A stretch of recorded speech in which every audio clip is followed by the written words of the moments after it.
Bismillahirrahmanirrahim. Assalamualaikum warahmatullahi wabarakatuh. Perkenankankah kami kelompok 3 yang beranggotakan Iqbal Brian Hanafi, Faula Amelia Fajrin, Hafiz Azhar Mutakin, Putri Anissa, dan Sri Wardani ingin mempresentasikan terkait tugas mata kuliah pengembangan organisasi dengan membahas buku Practicing Organization Development, chapter 7 dan 8.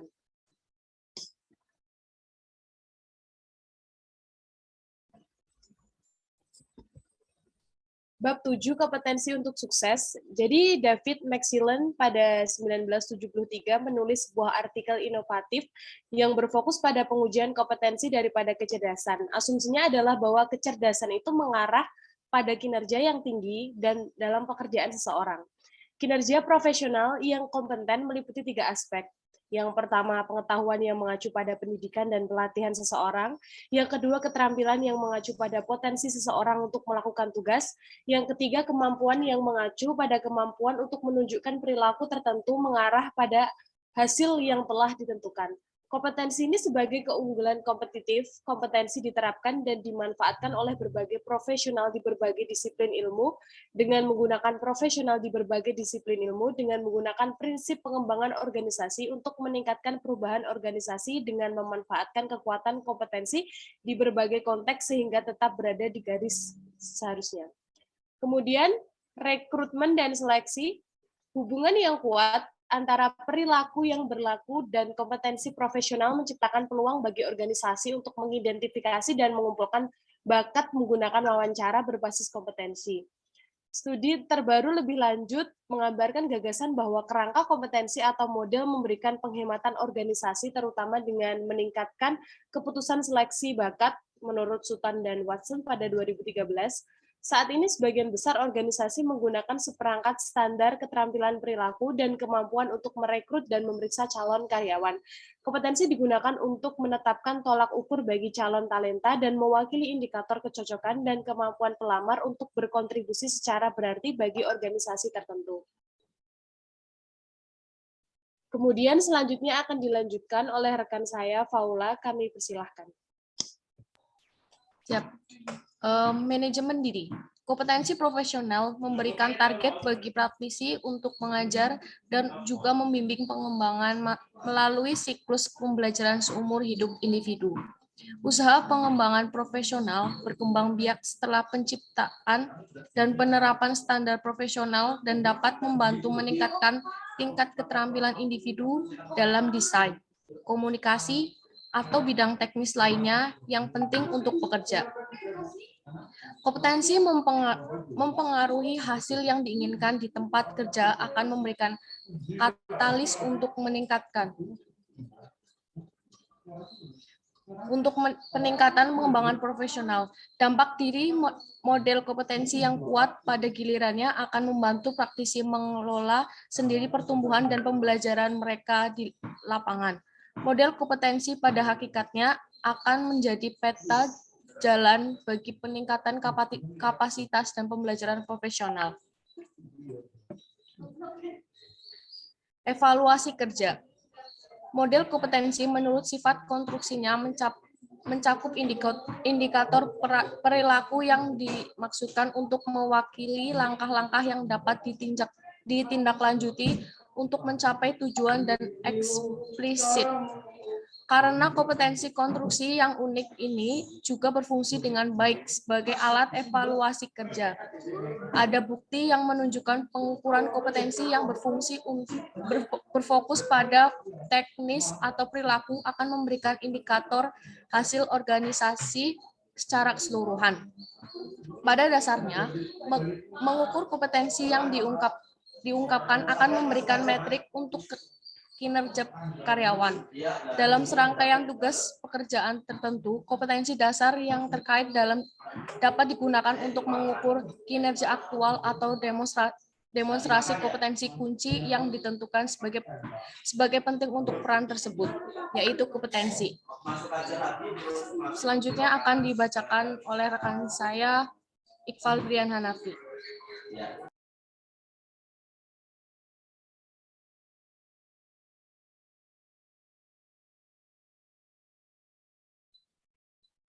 Selanjutnya saya akan lanjutkan pembahasan, yaitu tentang mengembangkan kerangka kompetensi, di mana dalam pengembangannya ada 3, yaitu dari definisi sendiri, itulah kompetensi itu menggabungkan knowledge atau pengetahuan, skill atau kemampuan, dan ability atau disingkat KSA.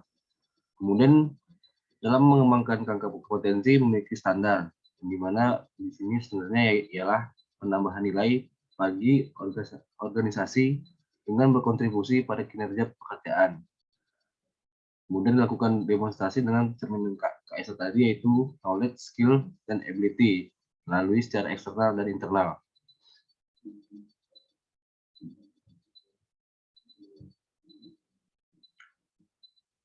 Kemudian untuk pemahamannya, yaitu untuk mengetahui mengapa perilaku penting dan menambah nilai bagi organisasi dengan konseptualisasi di mana kerangka tadi yang akan dikerjakan secara terintegrasi. Untuk melakukannya melalui dengan dorongan sebagai tanggapan beberapa tren seperti globalisasi, teknologi, dan demografi.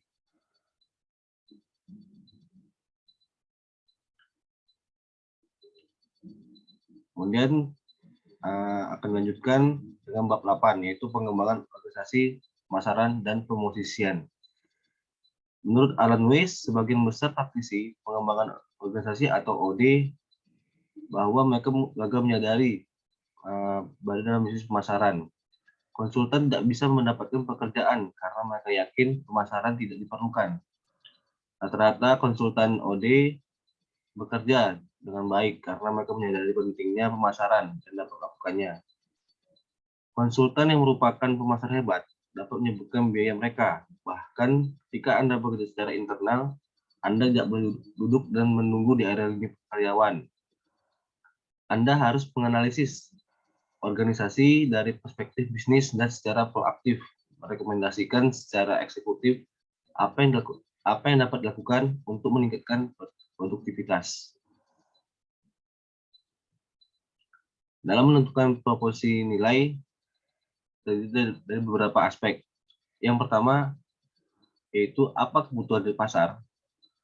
Kemudian dapat dilihat dari apa kompetensi Anda dan apa passion Anda atau semangat Anda dalam bekerja. Yang pertama ialah apa kebutuhan pasar. Inilah inti dari pemasaran. Mungkin ada kebutuhan yang sudah ada sebelumnya, misalnya pengembangan penjualan atau peningkatan kepemimpinan biasanya diperlukan. Atau Anda bisa menciptakan kebutuhan seperti memasukkan karyawan atau sebelumnya memasukkan pelanggan. Karena OD adalah konsep yang sering sama-samar dan dapat sangat jelas penting untuk membuat proposisi nilai yang jelas.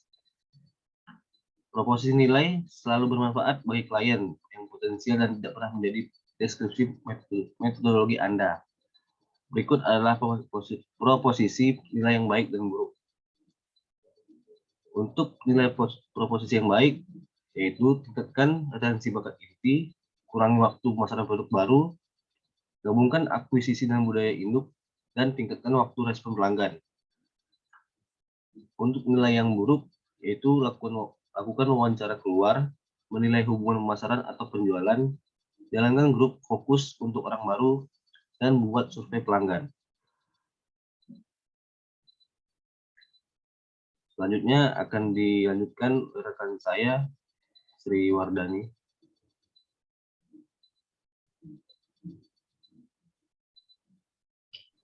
Yang kedua, mengenai apa kompetensi Anda. Kompetensi adalah keterampilan, pengalaman, dan perilaku yang membuat Anda mahir. Kompetensi ini berasal dari materi yang dibeli di toko dari vendor pelatihan. Jadi percayalah jika memang cukup, perusahaan tidak akan membutuhkan Anda.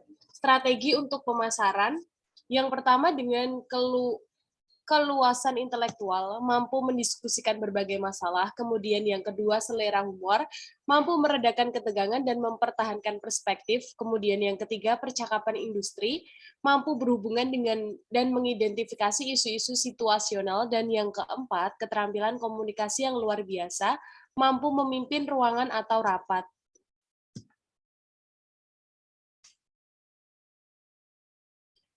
Kemudian kelanjutannya, yang kelima dengan kehadiran mampu diterima sebagai rekan pembeli, yang keenam keterampilan membingkai, mampu menjelaskan masalah dan peluang dengan cepat, kemudian yang ketujuh mampu dan mau meningkatkan standar mencari jalan keluar, kemudian yang ke-8 ketangguhan, mampu menerima penolakan dan menolak penerimaan, kemudian yang 9 keseimbangan hidup, mampu melihat kehidupan secara holistik.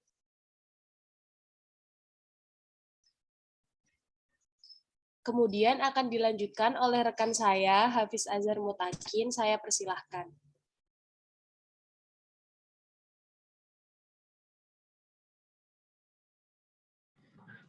Yang ketiga adalah apa passion Anda? Kebutuhan pasar dan kompetensi harus didorong oleh semangat, pisahkan kompetensi dan kebutuhan yang paling Anda sukai dan paling Anda sukai. Dan fokuslah pada mereka. Saya tidak akan melakukan pekerjaan perampingan karena saya menantangnya. Karena saya menganggap perampingan sebagai tindakan keji yang dilakukan untuk mengimbangi kesalahan eksekutif. Saya bersemangat untuk mengembangkan kepemimpinan itu, jadi saya secara aktif mencari pekerjaan itu.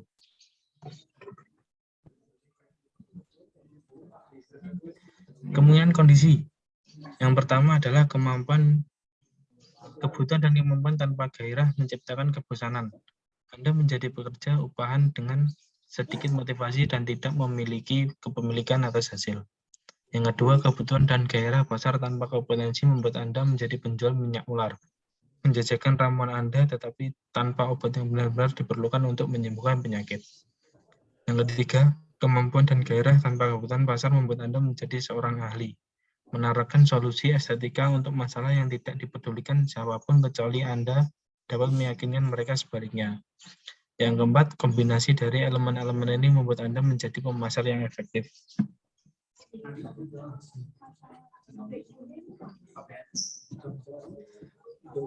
Identifikasi dan menjangkau pembeli ekonomi.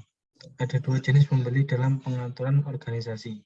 Yang pertama, pembeli ekonomi memiliki kekuatan dan wewenang untuk menyetujui layanan dan mendanai proyek Anda. Yang kedua, pembeli kelayakan memberikan pendapat dan analisis kelayakan proyek dalam hal budaya, ruang lingkup, kredensial, konten, dan klien relatif lainnya. Ketika Anda menemukan pembeli kelayakan atau pencetak beban dan menyaring, Anda harus berusaha untuk berkeliling atau melalui mereka ke pembeli ekonomi. Anda dapat melakukan ini dengan 3 cara. Yang pertama, menarik untuk kepentingan pribadi yang rasional. Yang kedua, tipu muslihat, gunakan beberapa perangkat untuk melewati pembeli kelayakan. Yang ketiga, kekuatan. Meskipun ini akan menciptakan hubungan buruk, Anda tidak akan mendapatkan bisnis dengan cara yang lain.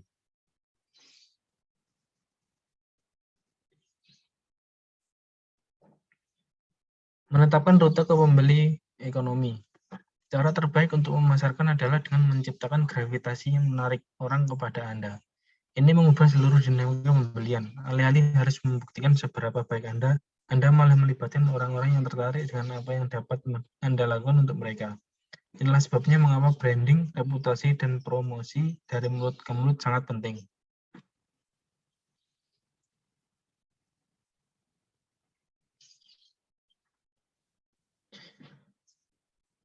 Pekerjaan pro bono. Pekerjaan pro bono untuk pemasaran harus memiliki karakteristik sebagai berikut. Yang pertama, memiliki suatu tujuan atau tujuan yang Anda yakini. Yang kedua, lembaga non-profit atau amal yang relatif terkenal. 3, acara publik dan liputan media. 4, keterlibatan akan bersifat interaktif dan bukan individual. 5, pembeli potensial atau pembeli pengaruh yang signifikan adalah sukarelawan dan atau peserta pemeran utama.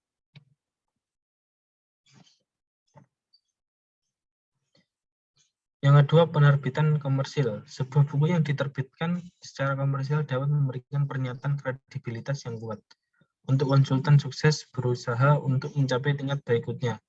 Ini mungkin rute terpendek. Aspek lain dari penerbitan komersial melibatkan artikel dan wawancara di pers populer dan perdagangan. Sirkulasikan surat pemerintahan, artikel, dan manuskrip secara teratur. Konsultan yang sukses dengan segudang pengalaman klien dan studi kasus harus mampu menciptakan karya yang kuat dan jelas yang akan menarik pembaca yang tertarik untuk ingin tahu lebih banyak.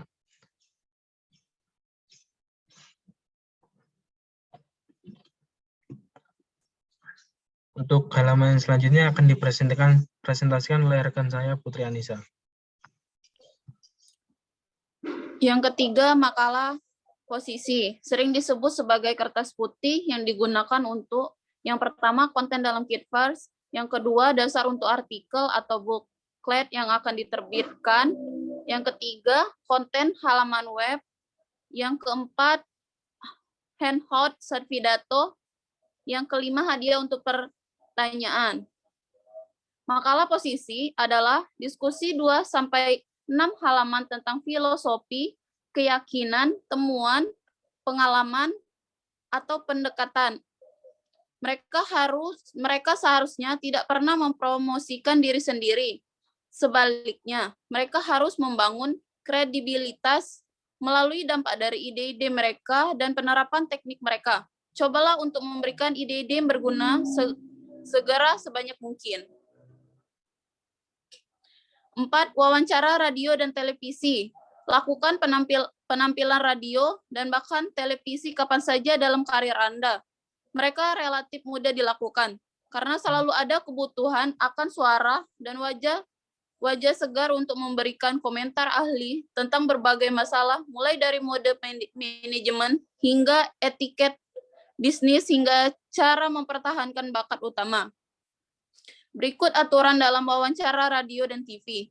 Yang pertama yaitu berikan pewawancara atau produser segmen dan dengan latar belakang rinci tentang Anda, termasuk pengucapan nama dan poin pembicaraan, kunci atau pertanyaan untuk diajukan. Yang kedua, teliti topiknya sehingga Anda dapat mengutip beberapa statistik dan anekdot dramatis. Yang ketiga, selalu ingat 2 atau 3 poin yang mempromosikan bahwa Anda dapat mengerjakan tanggapan apapun pertanyaannya. Yang keempat, dapat unduhan M3 atau rekaman lainnya. 5. Sumber elektronik dan media sosial. Situs web seperti blog, Facebook, link ID, dan media sosial lainnya memiliki potensi untuk menghubungi orang, jaringan, dan menunjukkan kemampuan atau produk yang dimiliki. 6. Berbicara. Sebagai pembicara utama atau pembicara sesi bersamaan, kutip terus pengalaman Anda dan organisasi lain yang pernah bekerja sama dengan Anda, sehingga audiens dapat memikirkan bagaimana Anda dapat membantu mereka. 2. Berikan selembaran dengan nama perusahaan Anda dan informasi kontak lengkap. 3. Dapatkan daftar peserta dari semua orang di sesi Anda. 4. Datanglah lebih awal dan tetap larut malam agar Anda dapat berjejaring dengan penyelenggara, manajemen senior, peserta pameran, dan lainnya. 5. Membebankan biaya tinggi untuk berbicara Anda, seperti yang Anda lakukan untuk konsultasi Anda. Saya menyarankan biaya tinggi bagian dari peningkatan jumlah untuk ceramah setengah hari dan seharian penuh. 7. Situs web.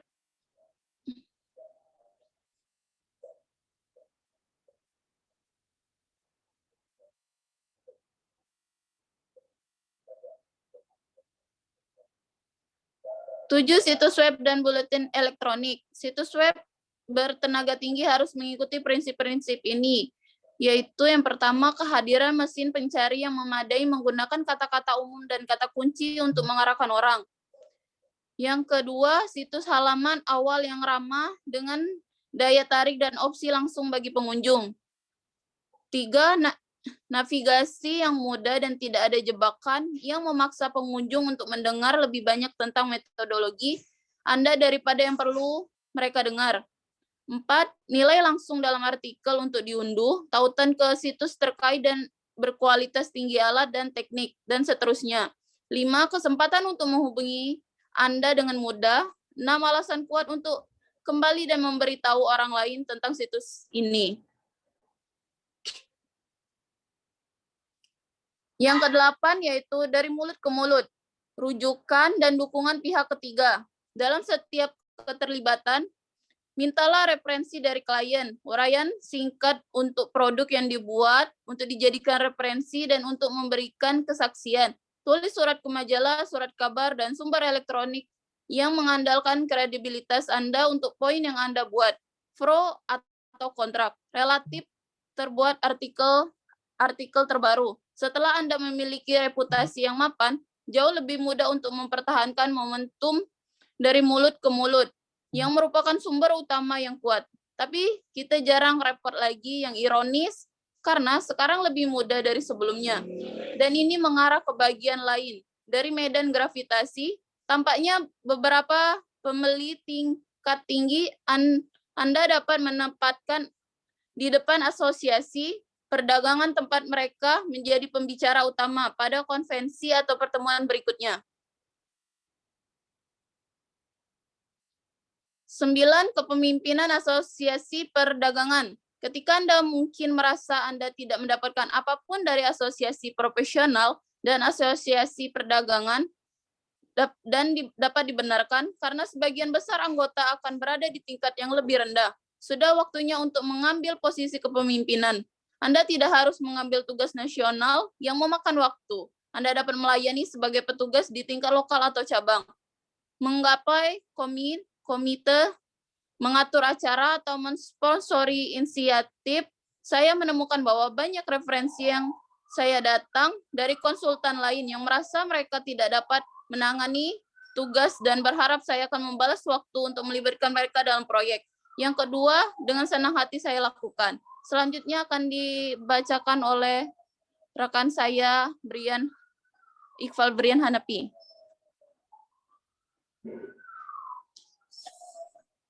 Selanjutnya yang ke-9 yaitu pengajaran. Anda akan membangun lingkaran referensi dan kontak yang sama sekali baru, mulai pengajaran paruh waktu universitas, perguruan tinggi, atau program ekstensi. Yang ideal adalah mengajar di tingkat pasca sarjana, di mana Anda akan ditantang oleh siswa dan menerima beragam pendapat yang mungkin tidak Anda alami dalam kehidupan bisnis. Posisi ini menambah kemampuan Anda untuk dipublikasikan, mendapatkan tingkat kredibilitas yang tinggi, dan menerima referensi dari universitas atau terkadang dari mahasiswa.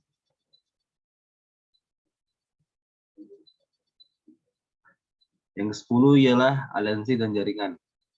Jaringan jauh lebih mudah dari sebelumnya, memanfaatkan email, pesan suara, pesan instan, jaring sosial, dan alternatif komunikasi lainnya. Tapi tidak ada yang seefektif interaksi tatap muka yang memungkinkan chemistry pribadi untuk berkembang.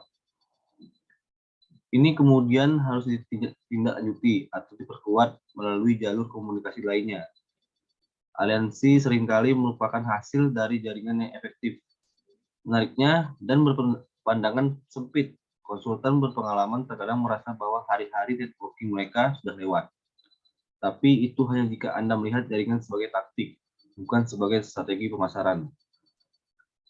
Di antara mereka yang merupakan potensi jaringan untuk Anda adalah yaitu pembeli, pendukung, orang media, vendor kunci,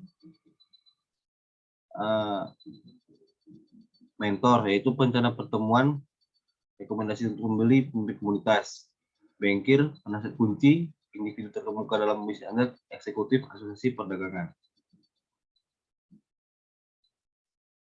Yang 11 yaitu menetapkan perjanjian konseptual. Anda harus mencapai kesepakatan konseptual tentang 3 masalah dasar sebelum mengajukan proposal. Kebanyakan praktisi mengajukan terlalu banyak proposal sehingga terlalu cepat dalam proses pemasaran. Perjanjian konseptual berarti Anda dan pembeli ekonomi menyetujui, yaitu pertama tujuan, yang membahas apa tujuan bisnis Anda termasuk hasil yang ingin dicapai melalui proyek ini.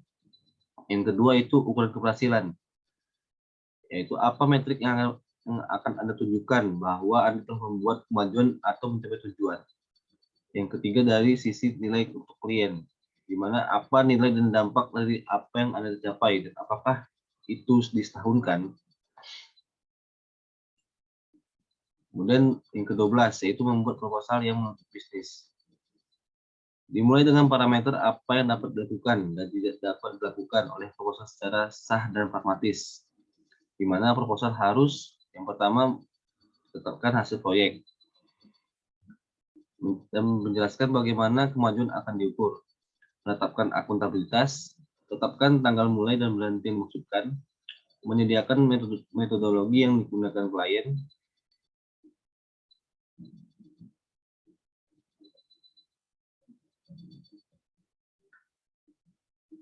jelaskan pilihan yang tersedia untuk klien, sampaikan nilai proses proyek, detail syarat dan ketentuan pembayaran biaya dan penggantian, berperan sebagai template berkelanjutan untuk proyek, tetapkan batasan untuk menghindari scope creep, melindungi konsultan klien, dan menawarkan jaminan yang wajar.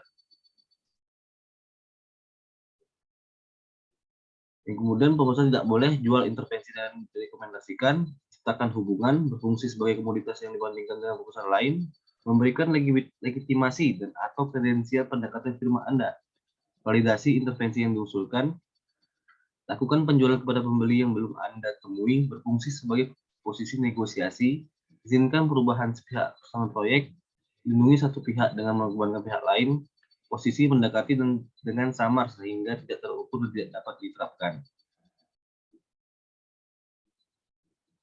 Selanjutnya akan dilanjutkan oleh rekan saya Sri Wardani.